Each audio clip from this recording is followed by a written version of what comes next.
swear over the rainbow way up high. In September, a Facebook friend of mine, Pam Patrick, alerted me to Sam Harris's about to drop book, Ham, Slices of Life. And she said, you have to book this guy. This book, he is amazing, you have to book him. And so I knew who he was, we know who he is, but I went over to his Facebook page and I started reading a bit, and then I went on to read about Ham, Slices of Life, and I, on the spot, I mean, this was, I think in September, asked him if he would do this, and he so graciously immediately said yes. He's just one. Okay, so I knew Sam was the first Star Search winner and had gone on to a stellar career, but I didn't know that he was a writer, and I didn't know all of these other talents that he possesses. His diversified career has run the gamut from singer and songwriter to actor on Broadway, film and television, to writer, director, producer, and now author. He is a multi-platinum recording artist with 9 CDs to his credit, including Sam Harris and Sam I Am, both top 40 hits, Standard Time in Different Stages, which is in the top 100 records of all times on many lists. He's toured extensively in concert and has played to sold-out audiences at major venues including Carnegie Hall, the Universal Amphitheater in LA, London's West End. He has played the White House and participated in Cyndi Lauper's True Colors. On television, he starred in the CBS sitcom The Class and has appeared on multiple series as well as countless television specials. He's been a guest artist on virtually every talk show from Leno to Fallon. And his favorite historic time was when he performed a stirring You'll Never Walk Alone on Oprah just post 9/11. On Broadway, Sam received a Tony, an Outer Critics Circle, and Drama Desk nominations for his work, all of those nominations in Cy Coleman's The Life, as well as a Drama League Award and Drama Desk nomination for his role in Tommy Tune's Grease, and appeared in Mel Brooks's The Producers. We have to talk about this. My favorite show of all time, saw it twice. I want to know who you are when you're in it, okay? It's my favorite, it is. Anyway, he starred in Jesus Christ Superstar, Cabaret, Joseph and the Amazing Technicolor Dreamcoat, Hair, Pippin, The Jazz Singer, The First Wives Club, Shmooly and Manooly with Liza Minnelli, and the smash one-hit show, Sam. Behind the scenes, Sam co-wrote the TBS sitcom Down to Earth, which ran for 4 years. He also co-produced the PBS television special Love Letter to New, supervising direct segments of Michael Jackson's 30th year anniversary at Madison Square Garden, and co-wrote Liza's at the Palace, which won the 2009 Tony Award, and created and directed the concert event New York's Finest, Broadway's Leading Men. In a new chapter in Sam's career, he wrote his first book, Ham, Slices of Life, and has fashioned a one-man show of the same title, which has toured throughout major cities in the country. We are so blessed to have him here. I am honored, I am excited, I am thrilled to welcome Sam Harris.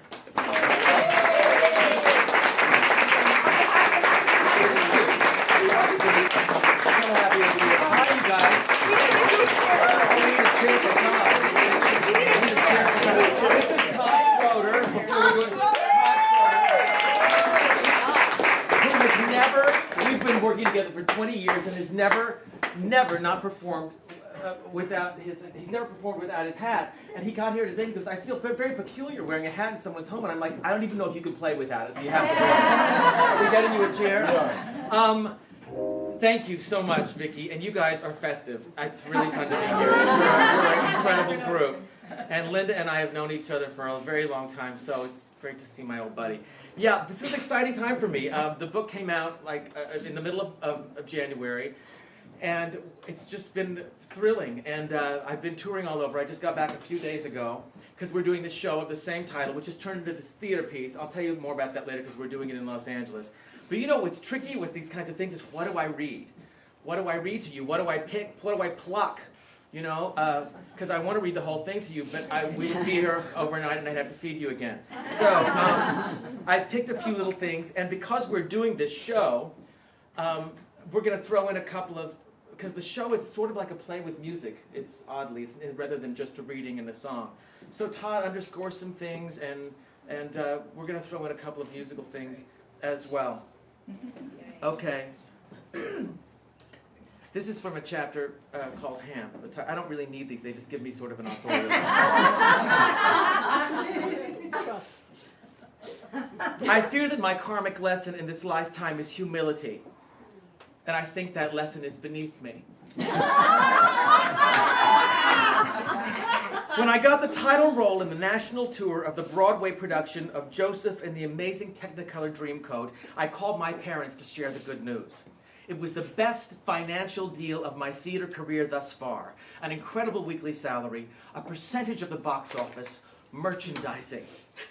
After a long silence, my father said, "You know, if you were a professional baseball player, you'd really be raking it in." If I'd called him to tell him I'd become a professional baseball player, he probably would have said, "You know, if you were emperor of the world." One of the unique elements of the tour was that we picked up about 40 local kids in each city to participate on stage with some singing and some dancing. At the end of the show, I sang an encore of Close Every Door, which had a dramatic key change and a final note that never failed to ensure a standing ovation. The kids were staged to sit around me and gaze up at me with their sweet little faces and sing their sweet little la-las in the sweet little interlude. One night, about a year into the tour, a talented and highly driven ham of a child who was positioned directly at my feet kept smiling straight out at the house instead of up at me.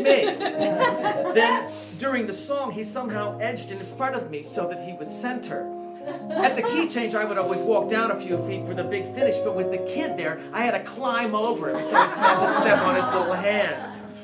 After the first show, I asked that he politely be told not to crawl in front of me. It was reported that his reply was, "I'm so sorry, I didn't realize I was doing that." Sweet thing. It can be so confusing out there with all those people staring. The next night, he not only made his way in front of me, but took to sitting on his haunches so that he was tall enough to be in my light. It was as if he was possessed. Clearly, whoever was talking to him about this problem was not making headway, so I asked to speak to him myself. He was brought to my dressing room, where I told him that I was concerned that I might step on him when I moved downstage, and I would hate for that to happen. He was quite mannerly, said he hadn't realized he was doing it, and then he asked me if he could try on my gold finale headdress. Since the poor kid had been admonished twice, I thought it was the least I could do. The next night, little Hormel edged his way down center, rose to his knees, smiled out front, and now I could hear him singing my part. He seemed intentional, calculated, and I knew I should have never let him try on my gold finale headdress. The showbiz equivalent of smack to a junkie. I had no choice but to cut him off, cold turkey. So I stepped forward onto his little hand, not giving it my full weight. Well, most of it. And without letting the audience see, I shot him a death stare intended to stunt his growth. It suddenly occurred to me that I was competing with a little kid for my place on the stage, and how pathetic that was. What did that say about me? My ego, my hamdom. That was when I stepped on his other hand.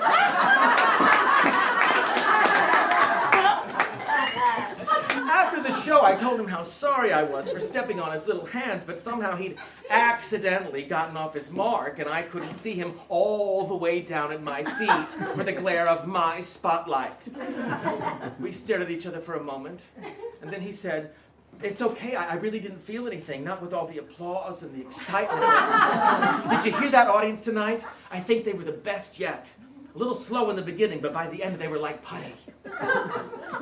This kid had it bad. I predicted big things, and I understood him. After all, we were very much the same.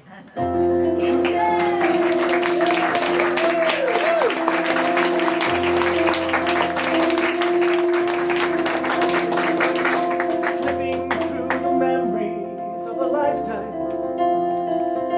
looking at the titles of the chapters of my years, zipping through the moments I would rather have forgotten, and then landing on on the ones that made me feel as if I mattered. The laughter, the tears, filing through my wild imagination, wondering in retrospect what is and isn't true, smiling at some brilliant revelation that enlightened, and then facing all the times when my validity was shattered. Something bold, nothing new, but I always get through.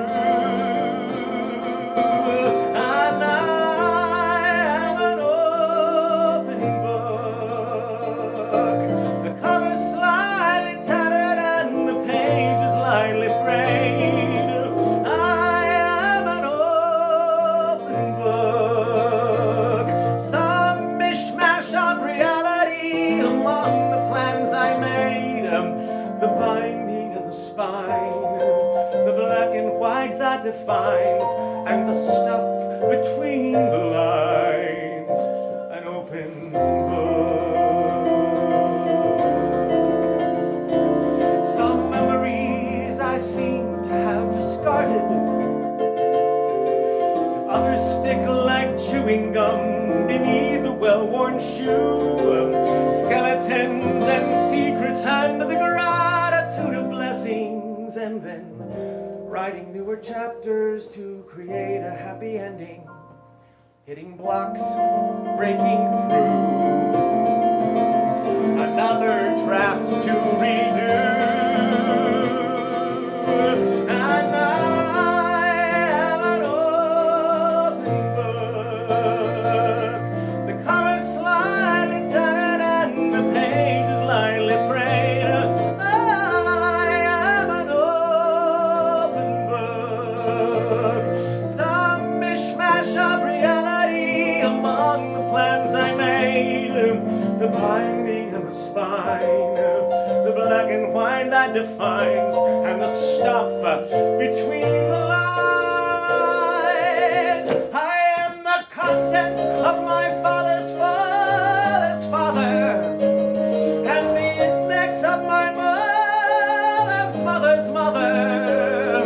The friends I've loved who've lived and died, acknowledgements and swallowed pride. The glossary of disappointed lovers, stuffed between the covers of my book.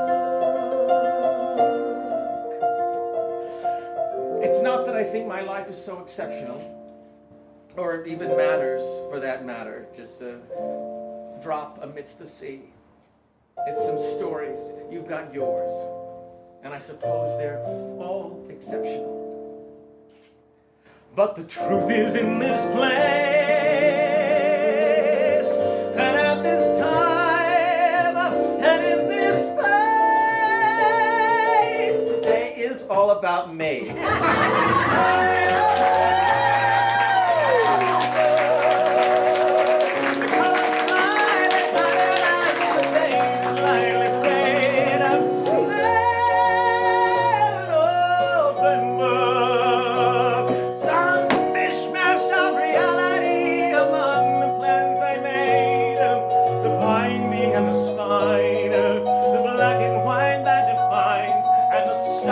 Between the lines, an open book,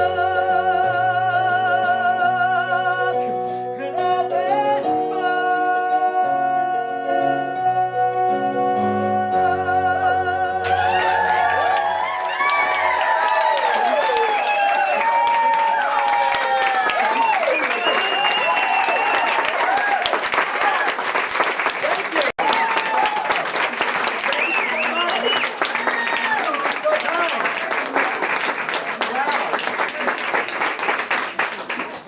Oh my, well then you must come to the show.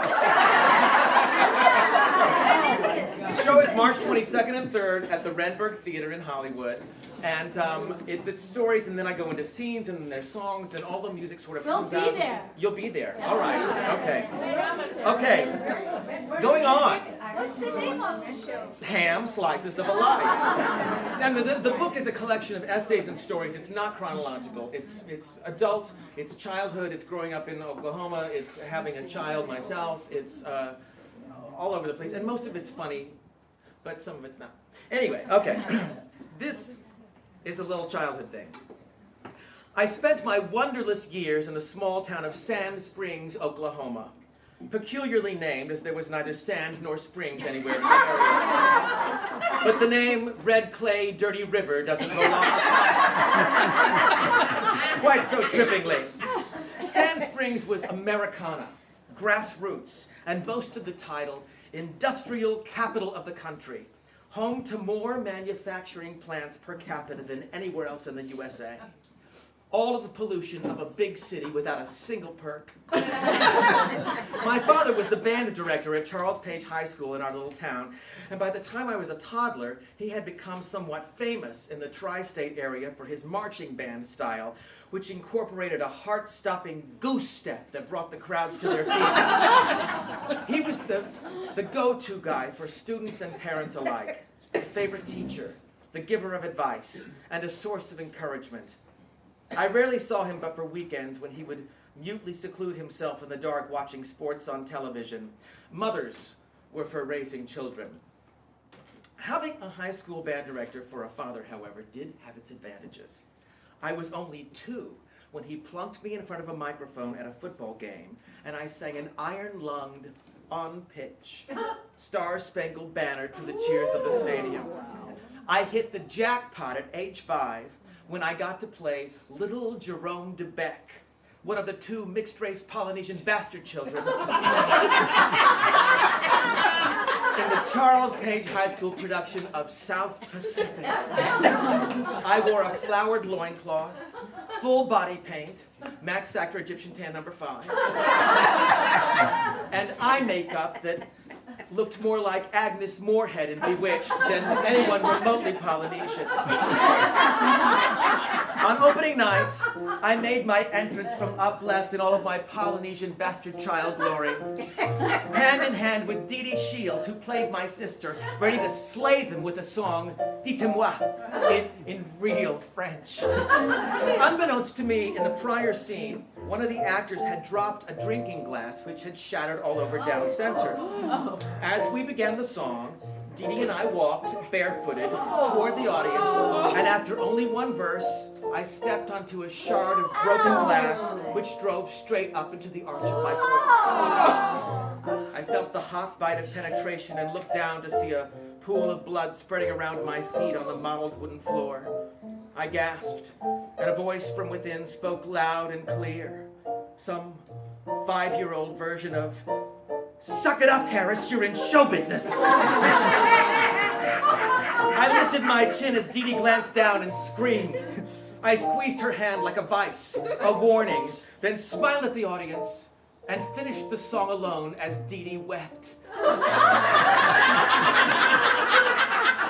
The applause was better than first aid. I loved the purpose and the drama, and I knew Dee Dee would never make it in show business. The next scheduled production was The Miracle Worker. I became fixated with 6-year-old Helen Keller. Anyone with that many handicaps was not only captivating and heroic, but could relate completely to the tribulations of the human spirit, just like me. Because of my triumph in South Pacific, I was certain I would land the role of Helen.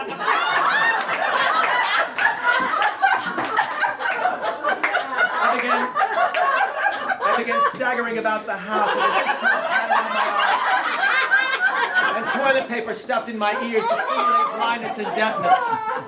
One morning, my mother had finally had it. "Take that rag off your head and eat like a person." Helen Keller was a person. How can you say that? You're not Helen Keller. I could be if they give me a chance. My father entered and exited with one sentence, ripping the cloth from my eyes. Take off the goddamn rag and eat your goddamn pancakes and don't talk to your goddamn mother like that. On the day of tryouts for the Miracle Worker, I begged to go, even though I'd been told a part was being given to me. I had other plans. I walked confidently onto the auditorium stage, and friendly voices welcomed me from the darkened house. Sam, you didn't need to come, said Miss Young, the drama teacher and director. We already know you're playing Percy. But I wanted to come. I want to read for Helen. Read for Helen. Helen didn't have any lines.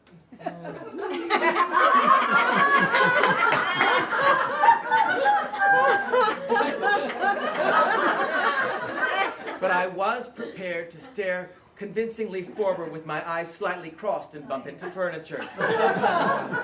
They didn't even attempt to stifle their titters, which quickly grew into full-out, patronizing, isn't that cute, and strange guffaws.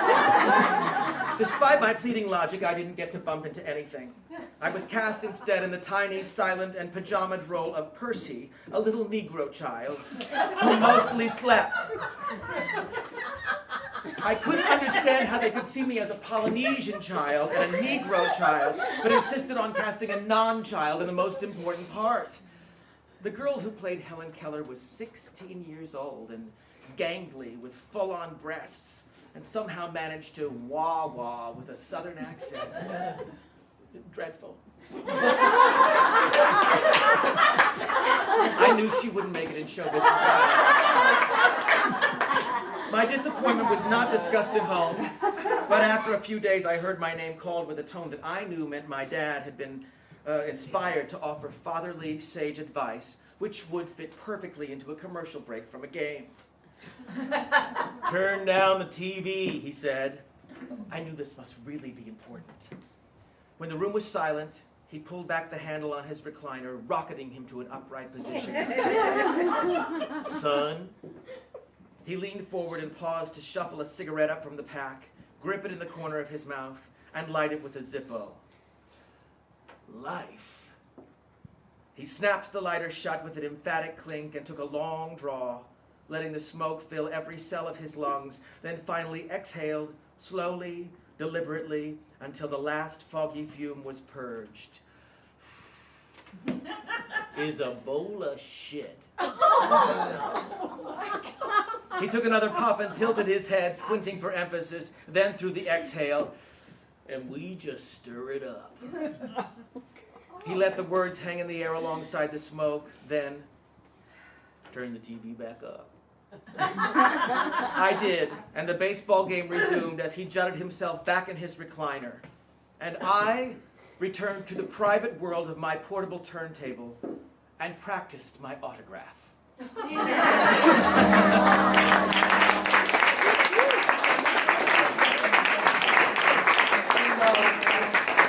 In the child parts of the book and the show, as I said, the book is non-chronological, but in the show and also in different places in the book, I sort of dove full force into theater as a means of expression and as sort of a survival tool, right? And I had forced all my teachers to let me write and produce my own shows, and we rehearsed before school and after school and at recess and at lunchtime, and I forced my little brother and my neighborhood kids to be in my basement extravaganzas, and I started doing theater at Tulsa Little Theater with real adults, which was huge. And of course I was in the talent shows, usually in multiple categories at school, and one year I had to share this with you. One year I won first, second, and third place.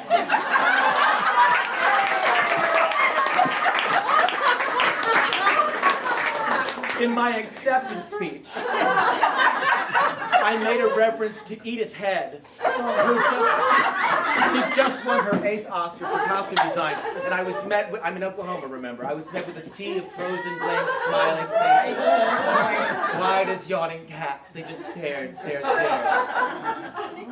When I got to high school in my sophomore year, suddenly I had competition. Her name was Rochelle Chambers, and she had a spectacular voice. She flipped and fluted in a high, playful register like a violinist, a soulful black violinist. She sang with an ease that escaped me. My singing was effortful and born of a need that surfaced in a cry. Rochelle, who preferred to be called Roach for completely non-drug and non-insect-related reasons, repeatedly asked me if I'd like to go to church with her some Sunday. I wasn't really a church person.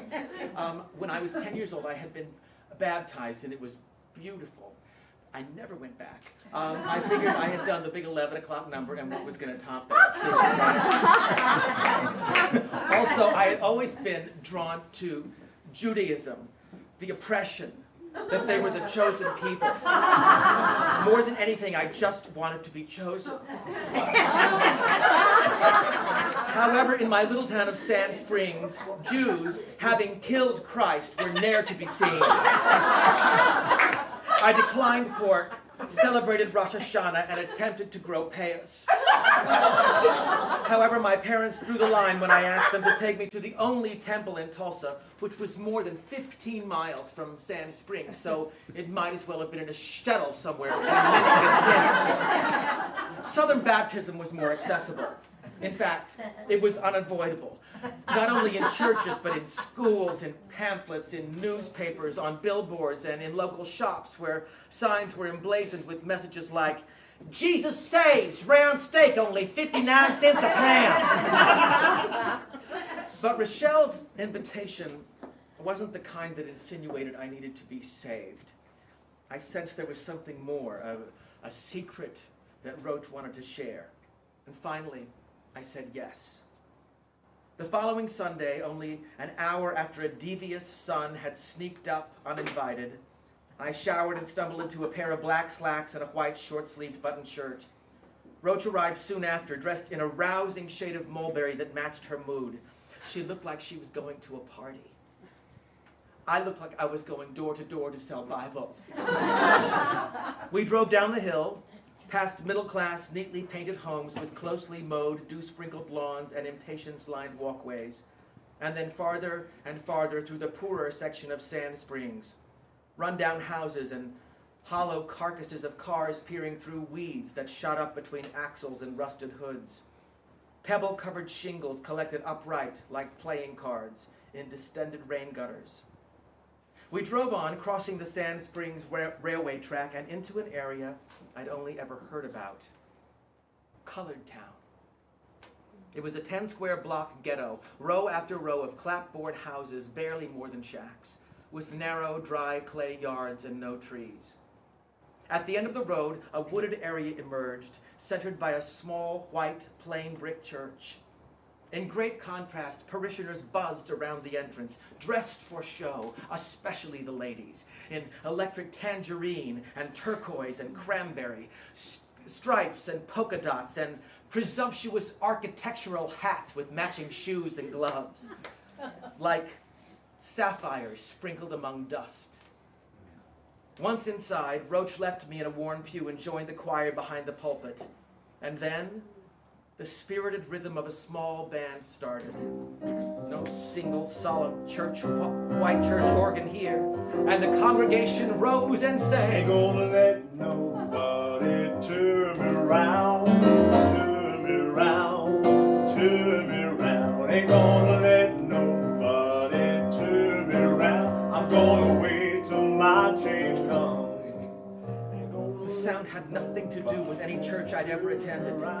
Real people were singing without apology, loud and untamed, a united, glorious noise built on vastly individual voices, each with its own celebration and pain. A nearly carnal joy rose slow and hot in the back of my throat, swelling until I could no longer contain it. And I opened my mouth and let it pour from me. Oh, I say I'm gonna pour out, pour out, and pour out. I say I'm gonna pour out. I'm gonna wait till my change comes. Until now, the closest thing I'd experienced to this kind of liberation was alone in my room, singing along with Aretha. Except this was about something more. The people in this black church seemed to have a direct connection to a happy God who surely danced, and an unbridled belief that change would come and suffering would end through faith and action. It had only been 13 years since the Civil Rights Act had been signed. It was all still hot and messy and red and personal, like a fresh wound purposely inflicted. Things were changing indeed, and I was standing in the middle of it. Hold out, hold out, hold out, hold out, hold out, hold out, wait for my day to come.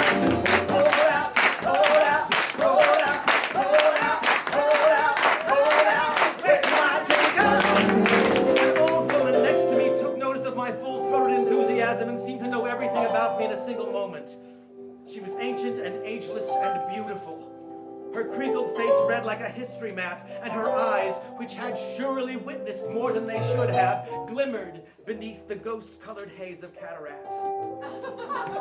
She was standing in the middle of even more change than I, and now a flush-cheeked white boy was singing gospel at the top of his lungs right by her side in her church. She grabbed my hand with her crocheted glove, wrinkled her nose with approval, and shouted, "Hallelujah!" Roach smiled at me from the choir. She'd shared her secret. She'd let me in. And even though I was no more black than I was Jewish, I had found yet another tribe that seemed more natural to me than my own. And it changed the way I heard music and sang from that day forward.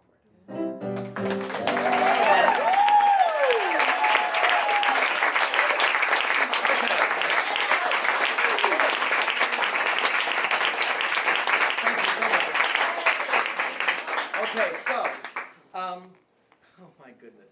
So this is something that Vicki asked me in particular to read. It's one of her favorites. And it's, as I said, this skips around, and this is sort of, you know, what happened was, with these dreams as a kid, of being in show business, doing all these things, and when I had finally arrived, I realized that I had traded one crazy dysfunctional family for another, all right? Truly. And no event better encapsulates that than the marriage of my friend Liza Minnelli to the man whose name shall go unmentioned. I refer to him in this manner because I promised Liza that I would never, ever, ever again utter his first name unless it were in reference to Beckham, Bowie, the Michelangelo statue, or the Star Up.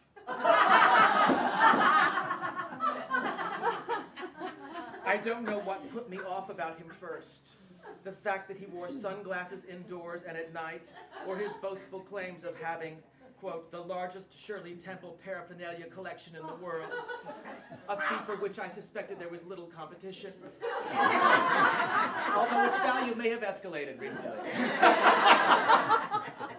I knew it was a mistake and told her so, and ultimately, she knew it too. But as a product of the show must go on credo that we both shared, once the production was on the boards, it was too late to turn back. I was a witness and a player. I even sang Bridge Over Troubled Water. A peculiar choice for a wedding, but it was requested. And prophetic. If only I had chosen Can You Feel the Love Tonight, things might have turned out differently. They would not have. No, they would not have turned out differently. The church was stunning.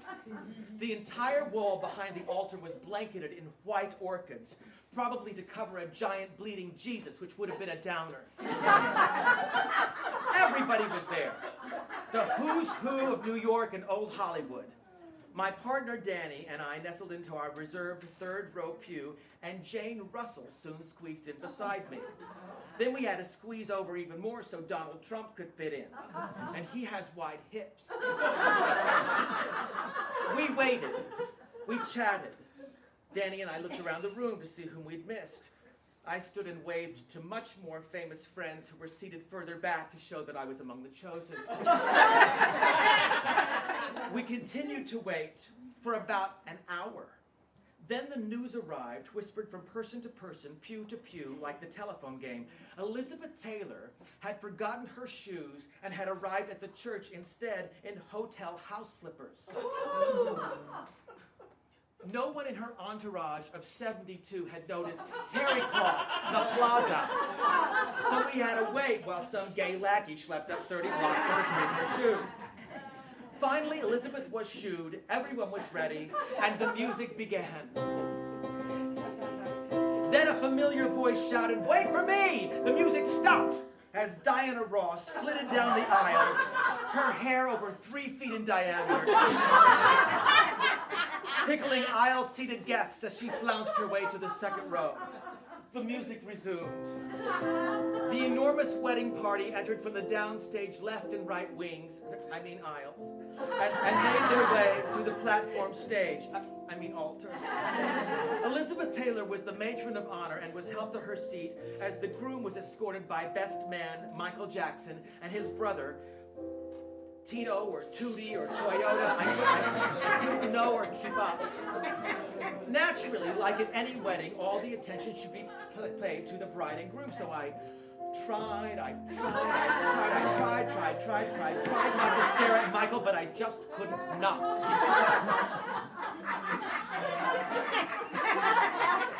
He was wearing a rigorously tailored black suit festooned with velvet piping and a darling Peter Pan collar centered with a diamond brooch. His hair was flat-ironed into a flirty Marlowe Thomas flip. His face couldn't have been whiter if he'd been an Irishman locked in a windowless basement his entire life.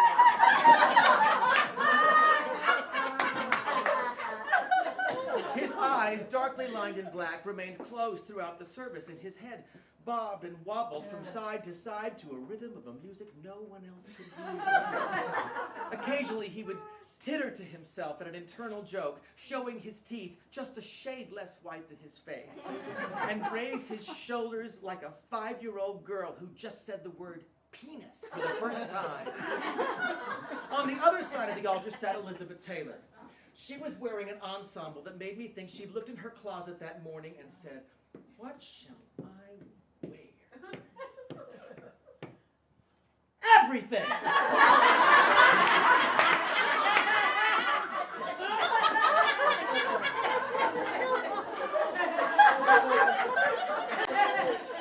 But she was still Liz Taylor, and somehow it worked on her, down to the veiled black tooled and feathered hat set slightly askew on her head. Or was she tilting to one side? She was clearly exhausted from the trauma of the shoe ordeal, and when the priest requested we lower our heads in prayer, she did. And she never came back up. She never came back up. She never came back up. She remained slumped, ever leaning to the left, threatening to topple onto the floor at any moment. Even unconscious, she created a sense of mystic tension, like when you lean too far back on the hind legs of a chair and there's that split second where you don't know if you're going to fall backward or forward. It was like she and we were living there for 30 minutes. Between Michael's planet and Liz's teetering, it was impossible to fully engage in the ceremony. While we mercifully did not have to rise and sit numerous times like at some Catholic services, which would have been impossible for a third of the congregation and annoying to the rest, we were required to pray frequently. And every time Jane Russell heard the words, "Please bow your heads in prayer," she viewed it as an opportunity to reapply her lipstick. Stuffed in her slot, glued shoulder to shoulder between me and Donald Trump, the only movable part of her body was her arms from the elbows down. Like a crab, she plucked the lipstick and hair from her bag, and unable to raise her upper arms, hunched over and pooched her lips toward the ruby red stuff while the priest gave thanks to God. I personally could not have been more grateful. After the 5th or 6th prayer, Jane's lips could have served as a location device, should it have been necessary to pinpoint the wedding from outer space. Finally, the big moment arrived, and it was time for the vows. Do you take this man? Do you take this woman? Do you promise to love, honor, and cherish? May I have the rings? Nothing.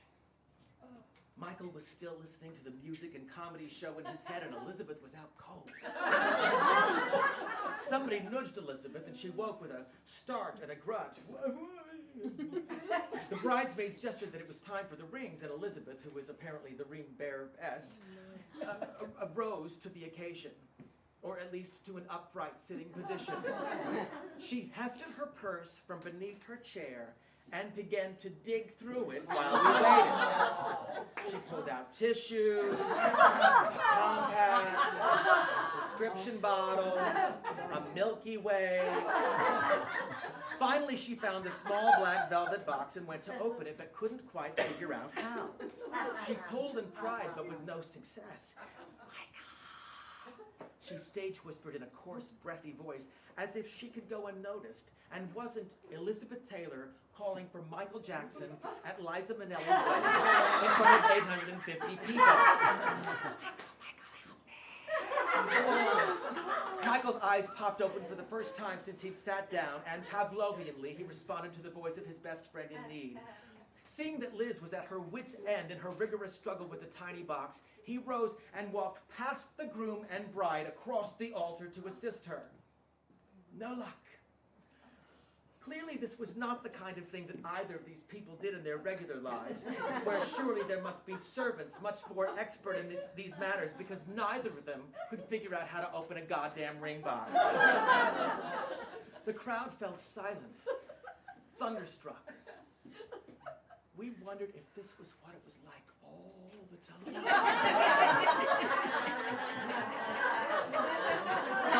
Finally, someone else stepped in. I don't recall who. Tito, Guido, it could have been anyone. Shirley MacLaine, LL Cool J. How many megastars does it take to open a ring box? At last, the rings were exchanged. Liza and the groom did their I-do's, and the dirty deed was done. Almost. The priest said, "You may now kiss the bride." And the groom went for her like he'd just come off a vegan diet, and Liza was a quarter pounder with cheese. She pulled back and not wanting to humiliate her newest husband, smiled coyly at the crowd as if to say, "Isn't he committed?" Then Liza grabbed the arm of her husband and co-star, and together they nodded at the crowd in gracious appreciation. House left, house right, then center. The applause crescendoed as they headed up the aisle. When she passed me, seemingly gleaming, our eyes locked, and then she crossed hers, saying everything we both knew. Jane Russell had just applied her 19th layer of lipstick, which was now smeared beyond the margin of her mouth and dotted the end of her nose. She turned to me and said in her gruff smoker's voice, "That's show business, kid." And it was.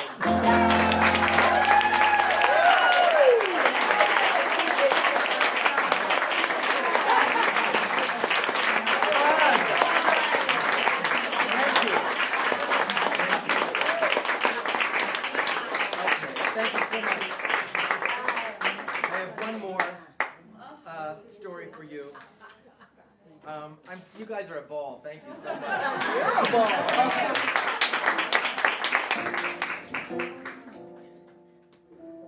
10 years into my relationship with Danny, our Saturday morning tradition was that we would go to our neighborhood farmers market where vendors from all over California set up tented stands on a narrow street, bookended by a latte cafe and a bicycle shop, to sell organic produce and artisanal goat cheese and herbs and honey and hummus and flowers.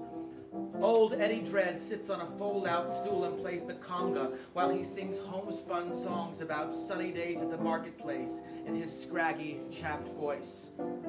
Neighbors shop and congregate, and kids' stained faces tattle of pilfered blueberries.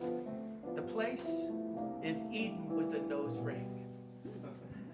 My recurring Saturday morning fantasy was that Danny and I would one day take our brand new baby to that market in a bugaboo stroller and parade down the single aisle as a part of our family weekend ritual. I would be wearing checkered Bermuda shorts, leather sandals, and aviator sunglasses, and a pork pie hat would conceal my morning bed head hair, adding to my funky hipster tattooed dad look. We would attempt to shop, but it would be difficult because everyone we encountered would interrupt us to ogle our darling child and remark on the momentous occasion of our exceptional family. We would nod in gratitude, radiating pride, and managed somehow to settle on pluots and Casablanca lilies before onlookers began to tread too heavily on our privacy. My desire for a child had grown into a tender ache, to the degree that being around our friends' children became punishing. After 3 years of discussion and heated contemplation, we took the plunge. And in the book, that's a lot more. And so it began. There was an absurd amount of information to absorb and tasks to complete. Interviews, physicals, fingerprint scans, criminal background checks, endless paperwork. We didn't mind. Only a few months into the process, we got a call from a potential birth mother. She was due in 6 weeks. She asked if we were sure we wanted a child, and I told her, yes, more than anything in the world, this child will be the most important thing in our lives forever. She told me no one had said that before. And then she said, I choose you and Danny to be the parents of this child. And so it really began. Strangers one day, forever tied the next, we entered into an alliance more profound than we'd ever known. She left everything familiar and traveled to Los Angeles in the care of 2 nervous daddy wannabe outsiders. We escorted her to a series of meetings with our adoption attorney and social worker, and then our obstetrician who examined her with worthy respect. Her tummy was jellied, and the sonogram wand was rolled gently across her. Danny and I gaped at the monitor, glued to each other, as we saw for the first time the tiny living being, smushed and somehow levitating, all in vivid black and white. It had long fingers, and a cute little nose, and ample lips and everything. Looks healthy and perfect, our OB reported. He turned to our birth mother and asked, would you like to know the sex, or should I tell Sam and Danny privately? I can know, she murmured. Danny grabbed my hand. We held our breath and waited in an interminable pause reminiscent of key moments on reality shows. I could feel the camera cut from me to Danny, to me, to Danny, to me, to the doctor, to Danny, to her, to Danny, to me, to her, to the doctor, to me, to Danny. I heard anticipatory underscoring and feared we would go to commercial. Then the doctor looked to Danny and me and said, gentlemen, you're having a boy. And so it really began.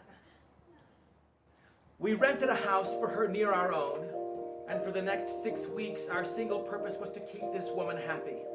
We bought maternity clothes and trinkets, and I made mountains of mac and cheese and baked brownies and gave foot massages and rubbed belly butter on her swollen tummy. Whatever she wanted, she got, and then some. I will admit that some of our indulgence was out of fear that she would change her mind or sneak away in the middle of the night, but mostly it was out of gratitude. Near the end, when the hoops were getting dramatically higher and we were frayed and drained and scared and complaining of our emotional slavery of our situation, a friend pointed out, this is your labor. It became our mantra. Our son was due the 2nd week of April.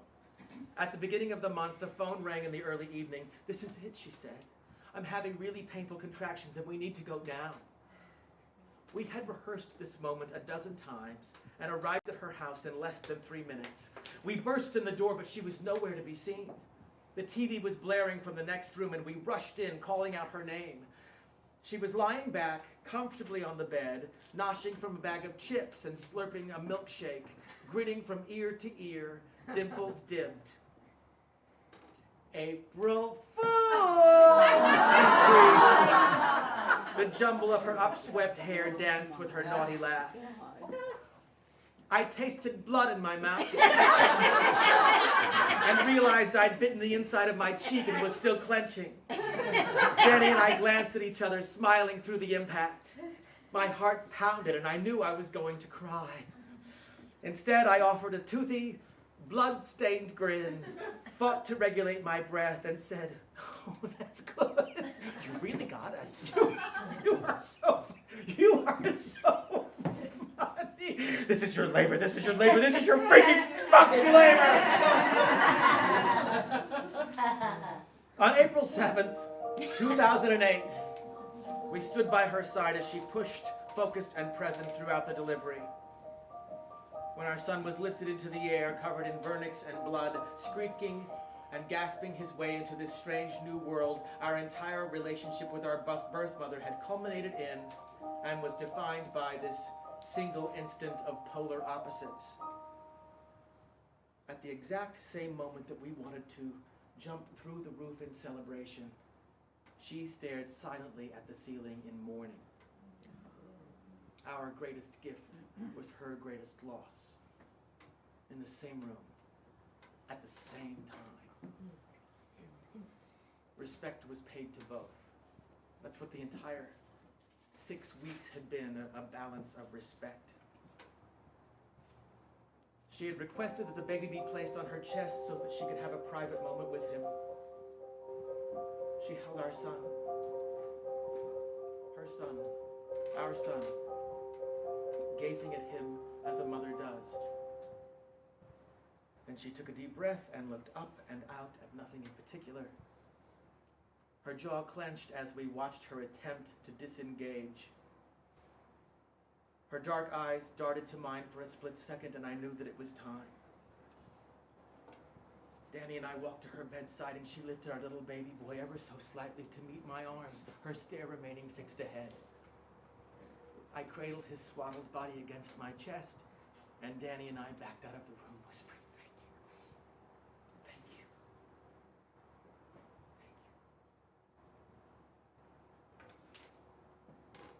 Danny and I and Cooper Atticus Harris Jacobson spent our first night together at the hospital.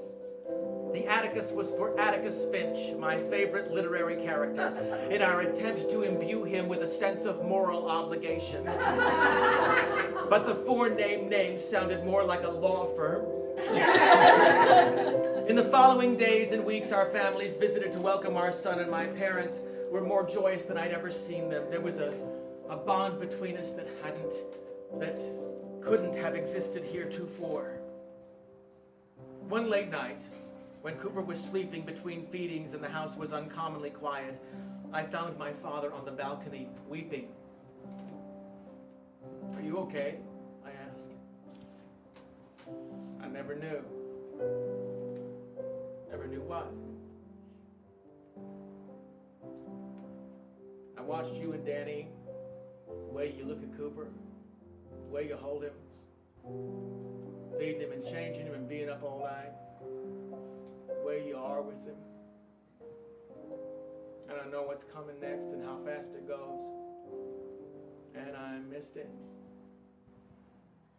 I wasn't there for you or your brother or your mother. I'm sorry, I wasn't there. You're a good person, Sam. You're a good man. And you're going to be a good father. A better father than I was." I held him close, as if for a moment I was the father and he was the son. My father was now a different man than I'd known growing up. A man who believed his role was to provide hoops of expectation to be jumped through, who told me life is a bowl of shit when I was 5 years old, was gone. Before me stood a man, human and accessible, with a loving and heavy heart, who had found peace with himself, with me, at last. A month later, when the last visitors had departed and Danny and I were attempting to settle into our new life, Cooper was given the pediatric thumbs up to go into public places. It was time to make my fantasy a memory. With an excitement that exceeded any pre-show buzz I'd ever known, I dressed in my Bermuda shorts, pork pie hat, sandals, aviator sunglasses, rolled up my sleeves enough to certify tattoos, and our brand new threesome headed to the neighborhood farmer's market. The summer sky was blue and uncomplicated. The air spoke of recently plucked rosemary and the clean, yeasty scent of freshly baked brioche. I shifted the diaper bag on my shoulder as we entered the thoroughfare, pushing Cooper in his hybrid stroller, but leaving his face completely visible so awestruck onlookers wouldn't have to rubberneck. As usual, underscoring accompanied the event in my head, and this time it was majestic and sweeping. We strutted slowly and deliberately as I feigned casual, but I nearly bestowed a royal wave when the strings ended. Only, no one gave us a second look. Not a single glance. My great fantasy was shattered in an instant. But in the next, I realized that what was actually happening was much more breathtaking and historical than any fantasy. Two dads pushing their child in a stroller at a market on a Saturday morning was simply no big deal. And so it really, really, really began.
If happy little bluebirds fly beyond the rainbow, why, oh, why can't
headliners stand up here. We've had Gary Marshall, we've had Mickey Dolenz of the Monkees. They have all been extraordinary. And every month we say there is absolutely no way it can get better than this. I'm just saying.